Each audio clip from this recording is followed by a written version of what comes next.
Price the Lord. Hallelujah. സന്തോഷത്തോടെ hallelujah. വിശ്വാസത്തോടെ hallelujah. Hallelujah.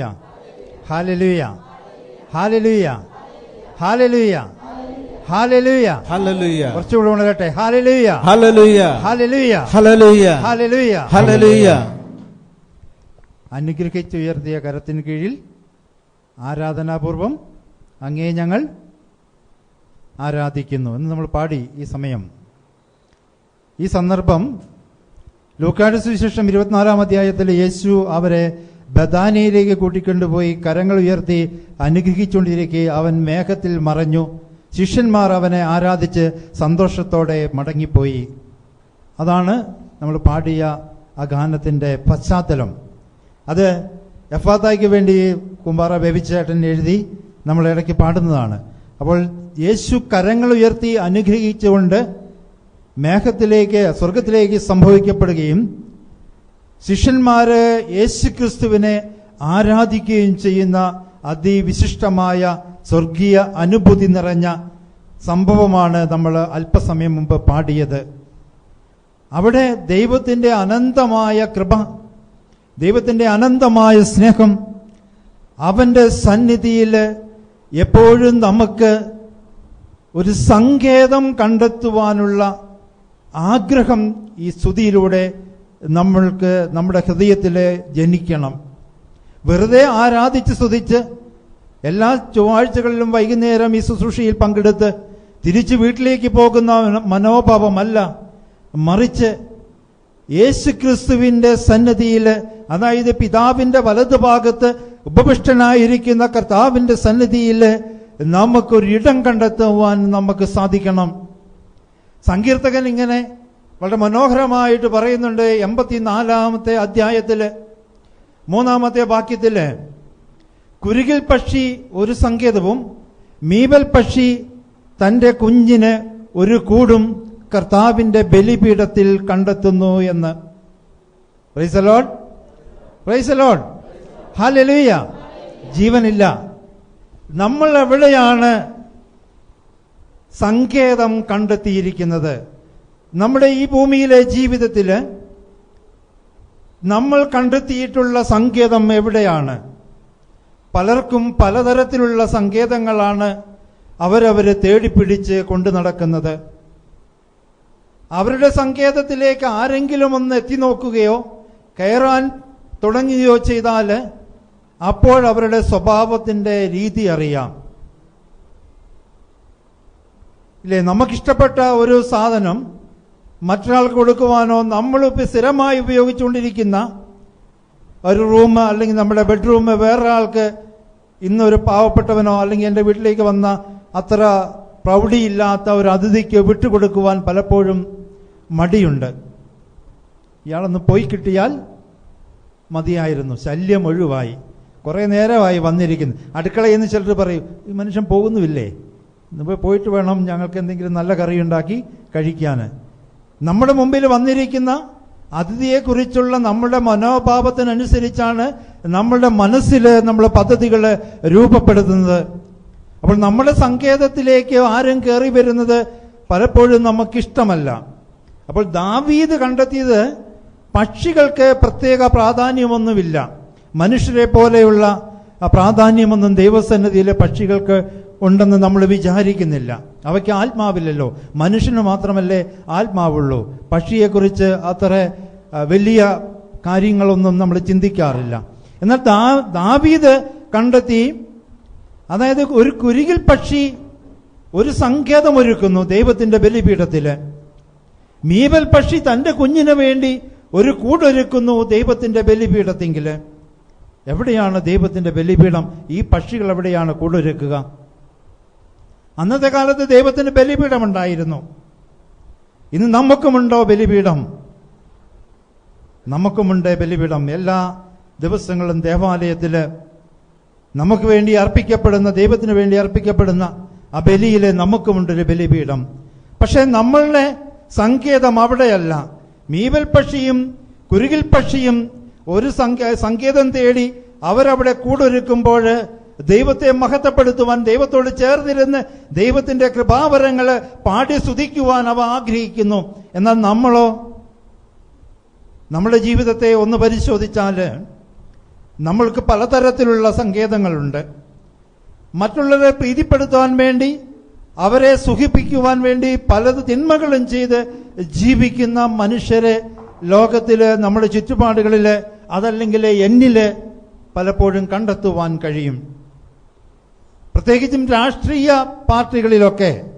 രാഷ്ട്രീയ പാർട്ടി വേണ്ടെന്നല്ല, ഭരണം നല്ല രീതിയിൽ നടത്തണമെങ്കിൽ നല്ല സുശക്തമായ രീതിയിൽ ലക്ഷ്യബോധമുള്ള രാഷ്ട്രീയ പാർട്ടികളൊക്കെ വേണം. പക്ഷെ ഇവരെ പ്രീതിപ്പെടുത്തി എന്തെങ്കിലും അധികാരമോ സ്ഥാനമോ കൈക്കലാക്കാമെന്ന് വിചാരിച്ച് രാവിലെ മുതൽ വൈകുന്നേരം വരെ അവരുടെ വീട്ടുപടിക്കലും അവർ പോകുന്ന വഴികളിലുമെല്ലാം അവരുടെ പാദസേവകരായി ജീവിക്കുന്ന അനേകരെ കാണാൻ കഴിയും. അനുയായികളുണ്ടെങ്കിലേ രാഷ്ട്രത്തിലെ രാഷ്ട്രീയ പാർട്ടികൾക്ക് ബലമുണ്ടാകുകയുള്ളൂ. അനുയായികൾ വേണ്ട എന്നുള്ളതല്ല. പക്ഷേ നിന്റെ വ്യക്തിത്വം അടിയറ വെച്ചുകൊണ്ടൊരു മനുഷ്യനെ സേവിക്കുമ്പോൾ നീ എവിടെയാണ് സങ്കേതം ഒരുക്കിയിരിക്കുന്നത്? ആ വ്യക്തിയുടെ അധികാരത്തിന്റെ പ്രൗഢിയിൽ അല്പമെങ്കിലും ഒരു അപ്പകഷ്ണം കിട്ടുമെന്നുള്ള ചിന്തയിൽ അയാളെ വളരെയധികം പുകഴ്ത്തിക്കൊണ്ട് ജീവിക്കുന്ന ഒരു അവസ്ഥയാണോ നിന്റെ മനസ്സിലുള്ളത്? ഇനി രാഷ്ട്രീയത്തിന്റെ വേണ്ട, ഏതെങ്കിലും വ്യക്തിയോട് ഇത്തരത്തിലുള്ള ഒരു പ്രീതിയും മനോഭാവവും കൊണ്ട് നടക്കുന്നുണ്ടോ?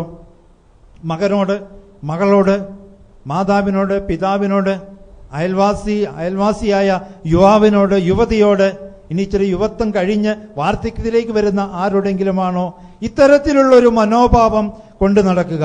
അവരെ എങ്ങനെ പ്രീതിപ്പെടുത്താം, അവരെ എങ്ങനെ സന്തോഷിപ്പിക്കാം, അവരെ എങ്ങനെ സേവിക്കാം എന്ന് വിചാരിച്ച് തന്റെ സമയവും തന്റെ കുടുംബത്തിന് കൊടുക്കേണ്ട അവസരങ്ങളും തന്റെ കുടുംബത്തിൽ ചെലവഴിക്കേണ്ട സമയവും ഒക്കെ ഉപേക്ഷിച്ചുകൊണ്ട് മറ്റുള്ളവരെ പ്രീതിപ്പെടുത്തുവാൻ വേണ്ടി നമ്മൾ പരിശ്രമിക്കുമ്പോൾ നമ്മളുടെ സങ്കേതം എവിടെയാണ് നമ്മൾ കണ്ടെത്തിയിരിക്കുന്നത്?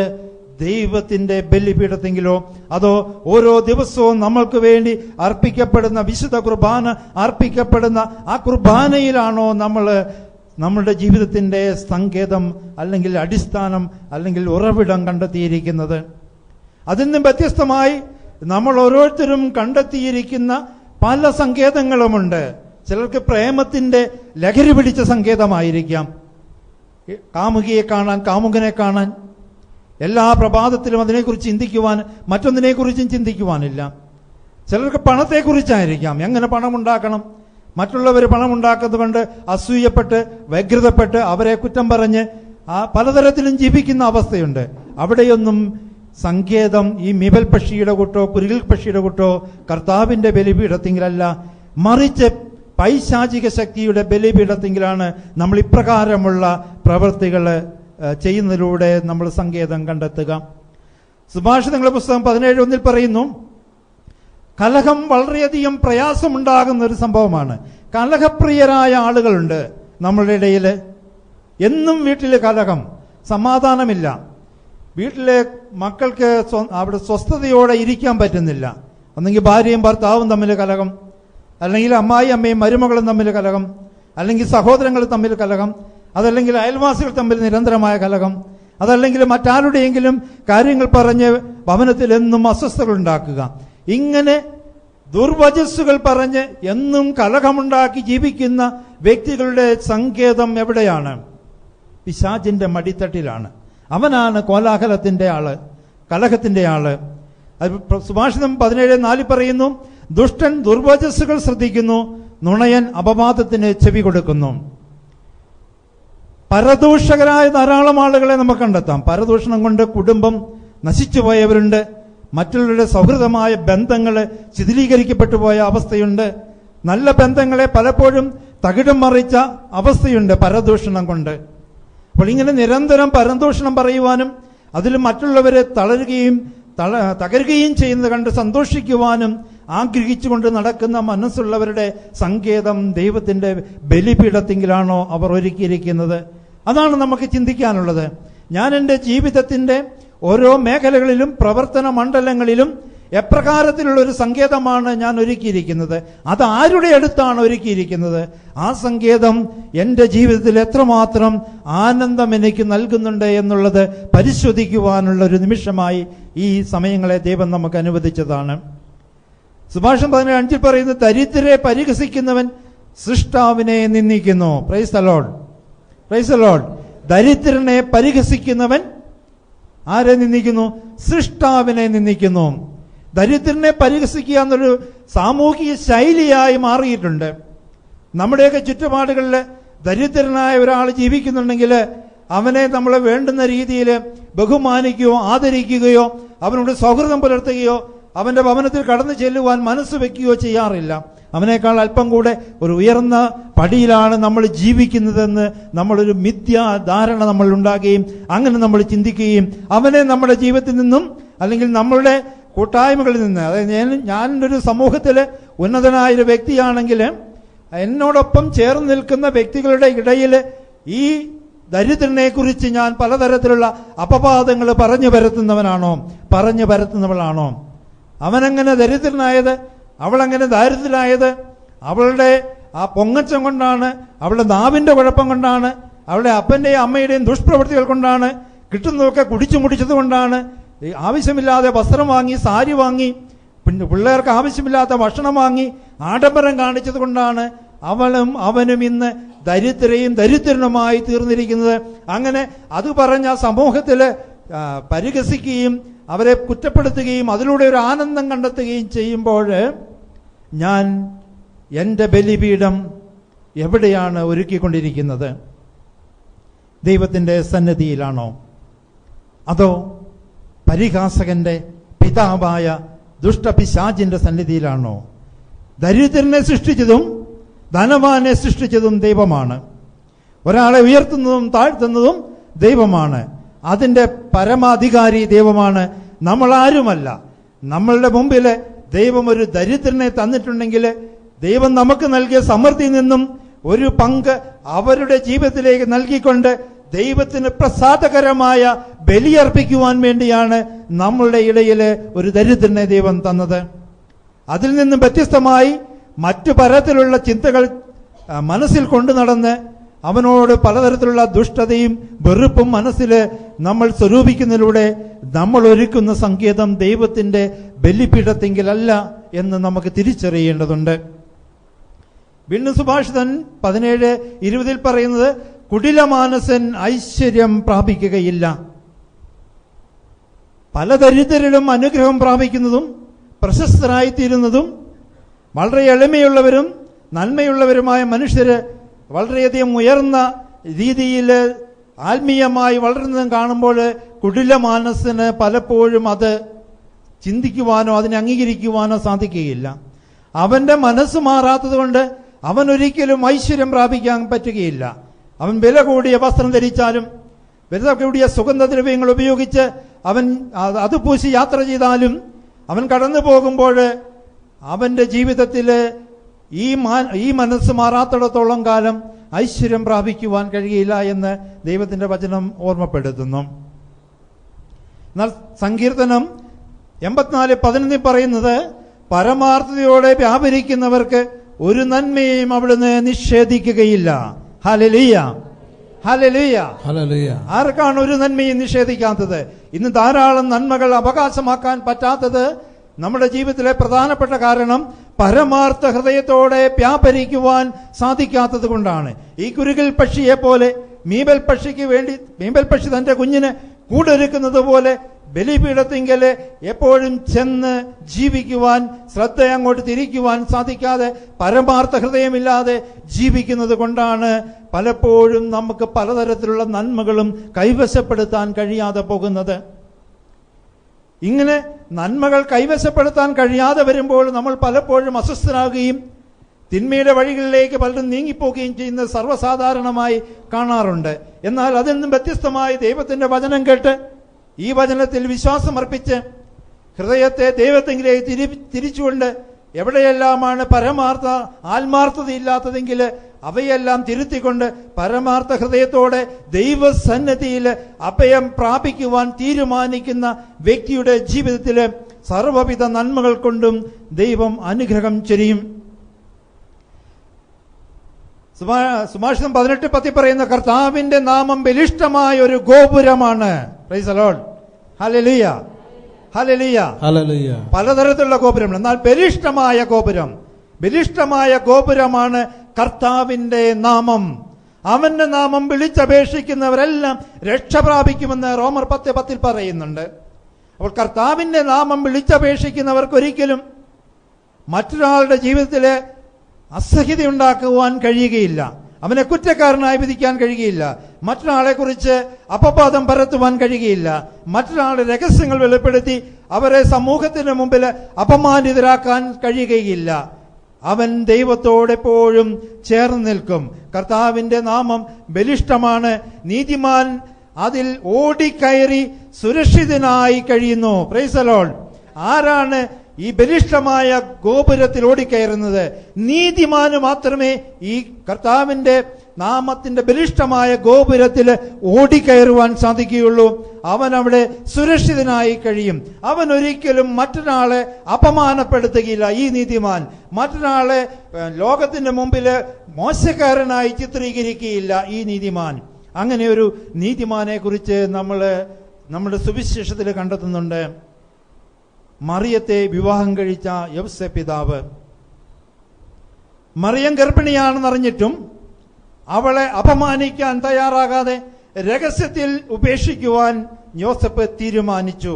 അതാണ് നീതിമാന്റെ ഒരു പ്രത്യേകത. നീതിമാൻ ഒരിക്കലും മറ്റൊരാളുടെ രഹസ്യം വെളിപ്പെടുത്തി അവരെ സമൂഹ മധ്യത്തിൽ അപമാനിതരാക്കുകയില്ല, കുറ്റം ചാർത്തുകയില്ല, ഭോഷനാണെന്ന് മറ്റുള്ളവരുടെ മുമ്പിൽ ഒരിക്കലും വിളംബരം ചെയ്യുകയില്ല. യോസേപ്പ് പിതാവ്, ജോസഫ് ഇതാണ് ചെയ്തത്.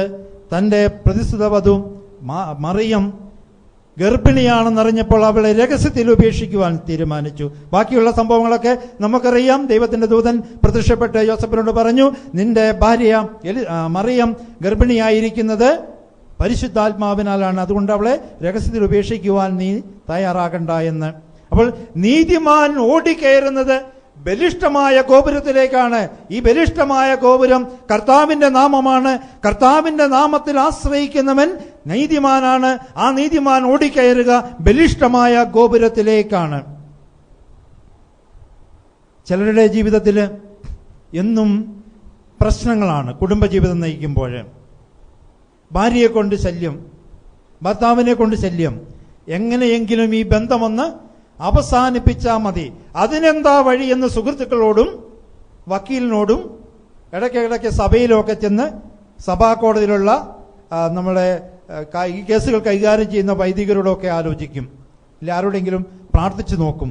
അവൾക്ക് മാനസിക രോഗമാണ്, അയാൾക്ക് മാനസിക രോഗമാണ്, കല്യാണത്തിന് മുമ്പ് അവിഹിതമായ ബന്ധമുണ്ടായിരുന്നു, വളരെയധികം ഫോൺ കോളുകൾ വരുന്നുണ്ട്, അതുകൊണ്ട് ഈ ബന്ധം തുടർന്നു പോകാൻ പറ്റുകയില്ല, ഇതിവിടെ അവസാനിപ്പിക്കണം. അതാണ് ചിന്ത. ഇവരുടെ ചിന്ത മുഴുവനും ഈ വിവാഹബന്ധം എങ്ങനെ വേർപെടുത്താം, അവളെ ഉപേക്ഷിച്ച് അവനെ ഉപേക്ഷിച്ച് വേറൊരുവളെ കല്യാണം കഴിച്ച് വേറൊരുവനെ വിവാഹം കഴിച്ച് സന്തോഷത്തോടെ എങ്ങനെ ജീവിക്കാമെന്നുള്ള ചിന്ത കൊണ്ട് ഇങ്ങനെ മനസ്സ് നിറഞ്ഞിരിക്കും. അവരുടെ ആരാധനയും അവരുടെ പ്രാർത്ഥനയും ആരുടെ ബലിപീഠത്തിങ്കിലേക്കാണ് എത്തിച്ചേരുക എന്ന് അവർ തന്നെ ചിന്തിക്കേണ്ടതുണ്ട്. പ്രഭാഷകൻ 19:13 പറയുന്നുണ്ട്, ഭാര്യയുടെ കലഹം തുടർച്ചയായ ചാറ്റൽ മഴ പോലെയാണ് എന്ന്. Praise the Lord. ആരുടെ കലഹം? ഭാര്യയുടെ കലഹം. ഭർത്താവിനെ കുറിച്ച് അവിടെ ഒന്നും പറയുന്നില്ല. വചനത്തിൽ പറയുന്നത് അധികവും ഭാര്യമാരെ കുറിച്ചാണ്. കലഹപ്രിയായ ഭാര്യയുടെ കൂടെ താമസിക്കുന്നതിനേക്കാൾ ഭേദം തട്ടിൻപുറത്ത് കയറിയിരിക്കുന്നതാണെന്നൊരിടത്ത് പറയുന്നുണ്ട്. ഭാര്യമാരെ, നിങ്ങളാരും എന്നോട് പിണങ്ങരുത്, ഞാനല്ലത് പറയുന്നത്. സുഭാഷിതന്റെ പുസ്തകത്തിൽ പറയുകയാണ്. എന്തുകൊണ്ടാണ് ഈ ഭാര്യമാരെ കുറിച്ച് ഇത്രയധികം പ്രയാസം ദൈവത്തിന് തോന്നിയത്? കലഹപ്രിയരായ ഭർത്താക്കന്മാരില്ല എന്ന് പറയത്തില്ല കേട്ടോ. എന്നാലും പലപ്പോഴും ഭാര്യമാരാണ് പ്രശ്നമുണ്ടാക്കുന്നതെന്നാണ് ദൈവത്തിന്റെ ആത്മാവ് കണ്ടെത്തിയിരിക്കുന്നത്, മനുഷ്യർ കണ്ടെത്തിയതല്ല. കാരണം എന്തായിരിക്കാം? പല കുടുംബങ്ങളിലും അധികാരത്തിന് വേണ്ടിയുള്ള തർക്കമാണ്. ഞാനാണോ വലുത്, നീയാണോ വലുത്? ഭാര്യയും ഭർത്താവും തമ്മിലുള്ള തർക്കം അതാണ്. ഞാനാണോ വലുത്, ഭാര്യയാണോ വലുത്, ഭർത്താവാണോ വലുത്? യഥാർത്ഥത്തിൽ ആരാണ് വലുത്? ആരാ വലുത്? ഒന്ന് ചിന്തിച്ചു. യഥാർത്ഥത്തിൽ ഭാര്യയാണോ വലുത്, ഭർത്താവാണോ വലുത്? രണ്ടുപേരും വലുതാണ്. രണ്ടുപേരും തുല്യരാണ്. ഒരു കുഴപ്പം പറ്റി, അതൊക്കെ ശരി തന്നെയാണ്. പക്ഷെ നമ്മളെ ദൈവവചനത്തിൽ ഒരു പ്രശ്നമുണ്ട്, ആത്മീയ മേഖലയിൽ ഒരു പ്രശ്നമുണ്ട്. ആദവും ഹവ്വായും തമ്മിൽ ഒരു പ്രശ്നം ഉണ്ടാക്കി, അവര് ദൈവത്തിൽ നിന്ന് അകന്നുപോയി. അപ്പോൾ ദൈവം ആരെ ശപിച്ചു? സർപ്പത്തെ ശപിച്ചു. ഉൽപ്പത്തി പുസ്തകം 3-ാം അധ്യായത്തിലേക്ക് വരണം. സർപ്പത്തിനോട് പറഞ്ഞു, നീ പൊടി തിന്നുന്നവനായിരിക്കും, കന്നുകാലിയുടെ ഇടയിൽ മൃഗങ്ങളുടെ ഇടയിൽ ഇഴഞ്ഞു നടക്കുമെന്നൊക്കെ പറഞ്ഞു. എന്നിട്ട് സ്ത്രീയോട് പറഞ്ഞു, നിന്റെ ഗർഭാരിഷ്ടതകൾ ഞാൻ വർദ്ധിപ്പിക്കും. അതുവരെ ദൈവം വിചാരിച്ചിരുന്നത് ഇവള് ഗർഭാരിഷ്ടതകളൊന്നുമില്ലാതെ പ്രസവിച്ചോട്ടെ എന്നാണ് ദൈവം വിചാരിച്ചിരുന്നത്. അപ്പൊ ദൈവം പറയാണ്, നിന്റെ ഗർഭാരിഷ്ടതകൾ ഞാൻ വർദ്ധിപ്പിക്കും, എങ്കിലും നിനക്ക് ഭർത്താവിൽ അഭിനിവേശം ഉണ്ടാകും. അത് കഴിഞ്ഞ് ആരെങ്കിലും വായിച്ചിട്ടുണ്ടോ? ബാക്കി ഭാഗം? അവൻ നിന്നെ ഭരിക്കും. Praise the Lord, praise the Lord. ആര് ഭരിക്കും?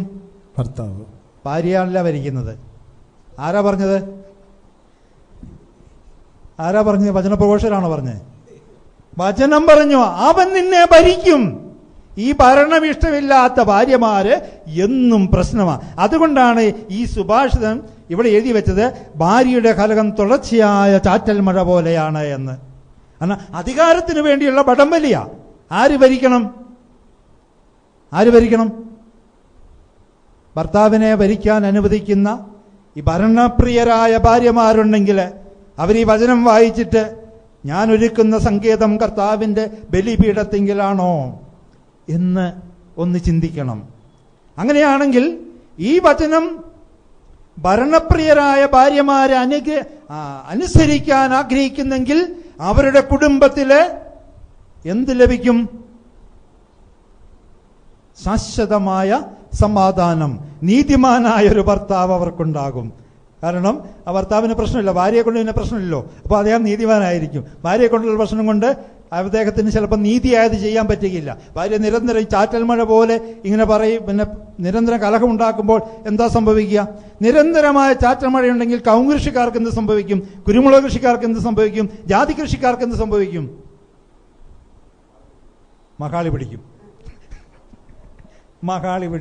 അപ്പൊ ആർക്ക് മകാളി പിടിക്കും? നിങ്ങളുടെ ഭർത്താവിന് മകാളി പിടിക്കും, പൊഴിഞ്ഞു പോകും, അകാല നിര്യാണം പ്രാപിക്കും. ചിലർ ആത്മഹത്യ ചെയ്യാൻ പോകും, ചിലർ വേർപെട്ട് ജീവിക്കാൻ പോകും, ചിലർ ഞാൻ ആ ദൂരത്ത് ജോലി നോക്കിപ്പോകും, പിന്നെ ഭാര്യയുമായിട്ട് യാതൊരു ബന്ധവുമില്ല. അപ്പം കുടുംബത്തിൽ മകാളി പിടിക്കാതിരിക്കണമെങ്കിൽ ചാറ്റൽ മഴ മൂലം കവുങ്ങുകൾക്കും മകാളി പിടിക്കുന്ന പോലെ, ജാതിക്കായ്ക്ക് മകാളി പിടിക്കുന്ന പോലെ, കുടുംബജീവിതത്തിലെ മകാളി പിടിക്കാതിരിക്കണമെങ്കിൽ ദൈവം കൽപ്പിച്ചു തന്ന ഈ അധികാരം ഭർത്താവിന് തന്നെ വിട്ടുകൊടുത്ത്, മാതാവ് പറഞ്ഞ പോലെ, ഇതാ കർത്താവിന്റെ ദാസി, നിന്റെ ഇഷ്ടം എന്നെ നിറവേറട്ടെ എന്ന് പറയാനുള്ള മനോഭാവം നമ്മൾ ആർജിക്കുമ്പോൾ നമ്മുടെ സങ്കേതം എവിടെയാകും? കർത്താവിന്റെ ബലിപീഠത്തിങ്കിൽ. കുരുവിൽ പക്ഷി കൂടുതൽ കിട്ടുന്നത് പോലെ മീമൽ പക്ഷി തന്റെ കുഞ്ഞിന് ഒരു സങ്കേതം ഒരുക്കുന്നത് പോലെ. തീർന്നോ? വീണ്ടും സങ്കീർത്തകൻ പറയുകയാണ്, ഞാറയും കൊക്കും തന്റെ കാലമറിയുന്നു, തിരിച്ചു വരാനുള്ള സമയം അവ കൃത്യമായി പാലിക്കുന്നു. Price the Lord, praise the Lord. ഇവിടെ പറയുന്നു, സൈന്യങ്ങളുടെ കർത്താവെ, കുരുകിൽ പക്ഷി ഒരു സങ്കേതവും മീവൽ പക്ഷി കുഞ്ഞിന് ഒരു കൂടും അങ്ങയുടെ ബലിപീഠത്തിങ്കിൽ കണ്ടെത്തുന്നുവല്ലോ. എന്നേക്കും അങ്ങയെ സ്തുതിച്ചുകൊണ്ട് അങ്ങയുടെ ഭവനത്തിൽ വസിക്കുവാൻ ഭാഗ്യവാന്മാർ, അവർ അങ്ങയിൽ ശക്തി കണ്ടെത്തിയിരിക്കുന്നു. സംഗീതം വീണ്ടും പറയാണ്, ഈ കൊക്കും ഞാറയും മാടപ്പിറാവും അവരുടെ കാലമറിയുന്നു, തിരിച്ചു വരുവാനുള്ള സമയം കൃത്യമായി അവര് പാലിക്കുന്നു. Price the Lord, praise the Lord, hallelujah. എവിടേക്ക് തിരിച്ചു വരാനാ? കൊക്കും ഞാറപ്പക്ഷിയും മാടപ്രാവും എങ്ങോട്ട് തിരിച്ചു വരാനാ സമയം കൃത്യമായിട്ട് പാലിക്കുന്നത്?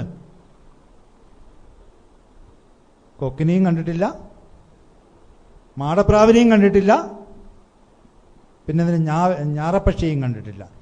ഇവ സന്ധ്യാസമയങ്ങളിൽ 6 മണി 7 മണിയൊക്കെ ആകുമ്പോൾ വെറുതെ ഒന്ന് പുറത്തിറങ്ങിയിട്ട് അന്ന് ആകാശത്തിലേക്ക് നോക്കിയാൽ കൂട്ടം കൂട്ടമായിട്ട് പക്ഷികൾ ഇങ്ങനെ പറന്നു പോകുന്നത് കാണാം. ആരും കണ്ടിട്ടുണ്ടോ? ഉണ്ടോ? കൊക്കുകൾ ഇങ്ങനെ പറന്നു പോകുന്നതാണ് സന്ധ്യയാകുമ്പോൾ. കുറച്ചുകൂടെ കഴിഞ്ഞാൽ കടവാവലുകൾ പോകുന്നതാണ്. കടവാവൽ അങ്ങോട്ടാണ് രാത്രിയാകുമ്പോൾ പോകുന്നത്. കടവാവല് രാത്രി, പകലെവിടെയാ ഉള്ളത്? ഏതെങ്കിലുമൊക്കെ മരത്തിന്റെ കൊമ്പ ഇങ്ങനെ തൂങ്ങിക്കിടക്കുന്ന കാണാം. രണ്ടു തരത്തിലുള്ള പറവകളെ നോക്കിയാൽ കാണാം. വൈകുന്നേരമാകുമ്പോൾ ആകാശത്തിൽ നോക്കിയാൽ കൊക്കും പ്രാവും കാക്കകളും ഒക്കെ ചേക്കേറാൻ വേണ്ടി പറന്നു പോകും. കടവാവലുകള് അവരുടെ ഉറക്കം നിർത്തി രാത്രിയില് ഇരയന്വേഷിച്ച് തേടിപ്പോകും. അപ്പം നമ്മൾ ഏത് കൂട്ടത്തിൽപ്പെട്ടതാ?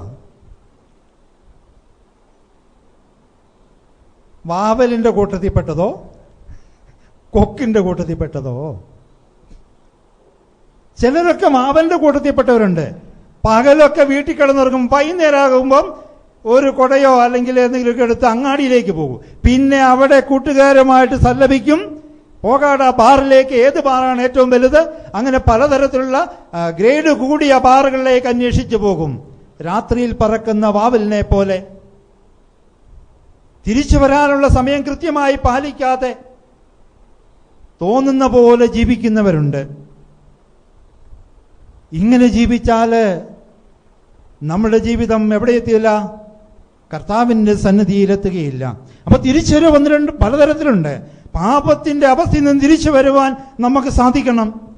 ചെയ്തു പോയ തെറ്റിനെ ന്യായീകരിച്ചുകൊണ്ട് ഇതെല്ലാവരും ചെയ്യുന്നത്, എല്ലാവരും ഇങ്ങനെയാണ്, എല്ലാവരും വൈകുന്നേരം പോകുന്നു, ഞാനും ഒരു ചെറുപ്പക്കാരനല്ലേ, ഞാനും ഒന്ന് കൂട്ടുകാരുടെ കൂടെ പോയി അല്പം മദ്യം കഴിച്ചു, പുകവലിച്ചു, അല്ലെങ്കിൽ ഏതെങ്കിലും തരത്തിലുള്ള ബ്ലൂ ഫിലിം കണ്ടു, ഇതൊക്കെ അങ്ങക്ക് ലോകത്തിൽ പറഞ്ഞിട്ടുള്ളതല്ലേ, ഈ പ്രായത്തിലല്ലേ പറ്റുള്ളൂ. പ്രാർത്ഥനയ്ക്ക് പോകാൻ 6 മണിയാകുമ്പം എഫാത്തായുടെ ചൊവ്വാഴ്ചത്തെ പ്രാർത്ഥനയ്ക്ക് വരണമെങ്കിൽ 6 മണിയാകുമ്പോൾ ഇവിടെ എത്തണമെങ്കിൽ എപ്പോൾ ഇറങ്ങണം വീട്ടിൽ നിന്ന്?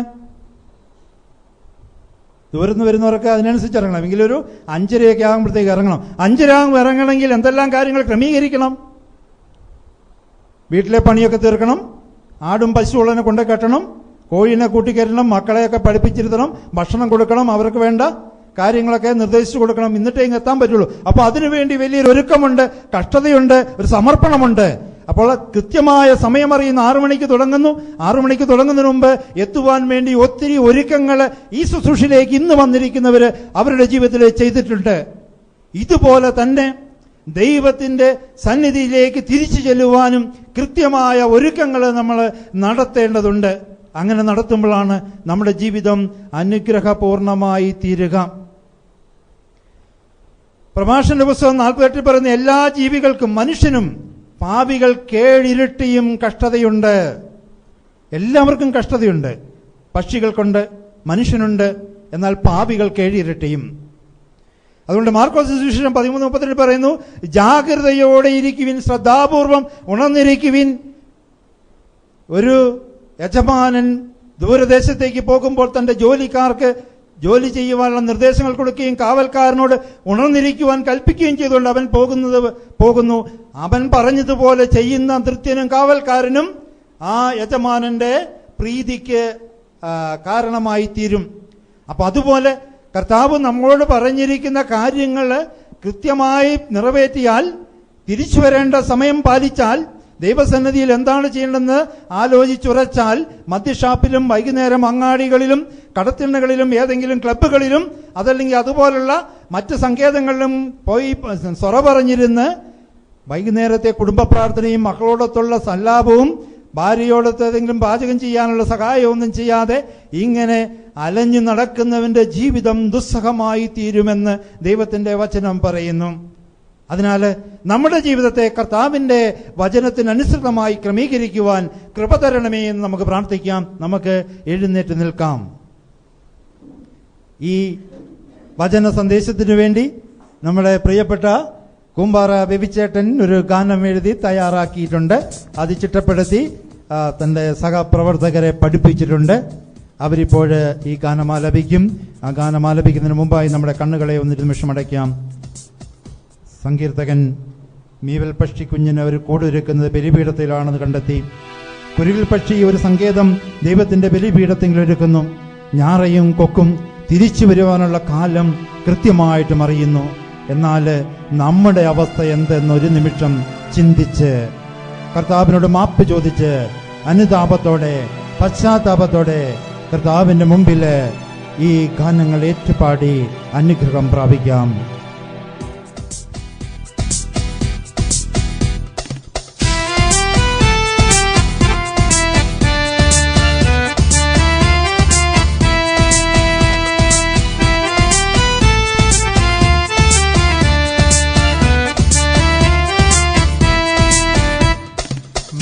പക്ഷി കുഞ്ഞിനു കൂടൊരുക്കും ദൈവത്തിന്റെ ബലിപീഠം. പക്ഷി കുഞ്ഞിനു കൂടൊരുക്കും ദൈവത്തിന്റെ ബലിപീഠം. കുരുകിൽ പക്ഷിക്കു വീടൊരുക്കും ദൈവത്തിന്റെ ബലിപീഠം. കുരുകിൽ പക്ഷിക്കു വീടൊരുക്കും ദൈവത്തിന്റെ ബലിപീഠം. ഈ ഭൂമിയിൽ ഞാൻ തീർത്തിടും എൻഗേഹമെന്നെവിടെ. ഈ ഭൂമിയിൽ ഞാൻ തീർത്തിടും എൻഗേഹമെന്നെവിടെ. എൻ ജീവിതം സുഖമാക്കുവാൻ ഞാൻ തീർത്ത വഴിയെവിടെ. എൻ ജീവിതം സുഖമാക്കുവാൻ ഞാൻ തീർത്ത വഴിയെവിടെ. പക്ഷി കുഞ്ഞിനു കൂടൊരുക്കും ദൈവത്തിന്റെ ബലിപീഠം. കുരുകിൽ പക്ഷിക്കു വീടൊരുക്കും ദൈവത്തിന്റെ ബലിപീഠം.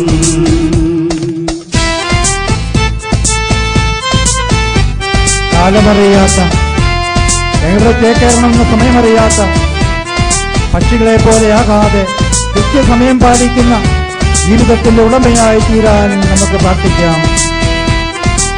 ഒത്തും ഞാറപ്പക്ഷിയും തന്റെ കാലമറിയുന്നു. അവ തിരിച്ചു വരുവാൻ വേണ്ടി ആഗ്രഹിക്കുന്നു.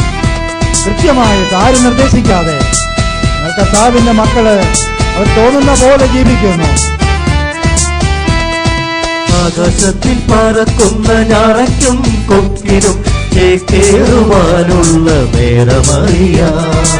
ആകാശത്തിൽ പറക്കുന്ന ഞാറയ്ക്കും കൊക്കിനും ചേക്കേറുവാനുള്ള നേരമറിയാം.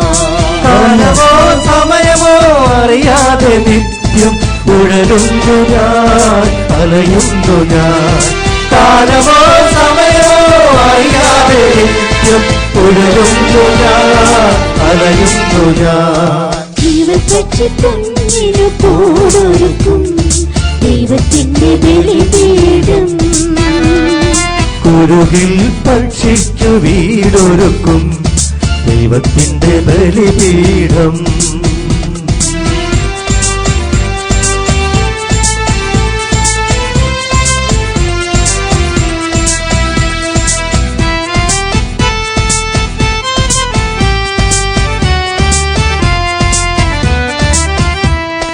ദൈവമേ നിൻ ബലിപീഠത്തിനരികെ ഒരു കൂടൊരുക്കുവാൻ കൃപ തരുമോ. ദൈവമേ നിൻ ബലിപീഠത്തിനരികിൽ ഒരു കൂടൊരുക്കുവാൻ കൃപ തരുമോ. അവിടെയാണെന്നാത്മ സന്തോഷവും അവിടെയാണെൻ നിത്യസങ്കേതവും. അവിടെയാണെന്നാത്മ സന്തോഷവും അവിടെയാണെൻ നിത്യസങ്കേതവും. പക്ഷി കുഞ്ഞിനു കൂടൊരുക്കും ദൈവത്തിന്റെ ബലിപീഠം. കുരുകിൽ പക്ഷിക്കു വീടൊരുക്കും ദൈവത്തിന്റെ ബലിപീഠം. ഈ ഭൂമിയിൽ ഞാൻ തീർത്തിടും എൻഗേഹമെന്നിവിടെ. ഈ ഭൂമിയിൽ ഞാൻ തീർത്തിടും എൻഗേഹമെന്നെവിടെ.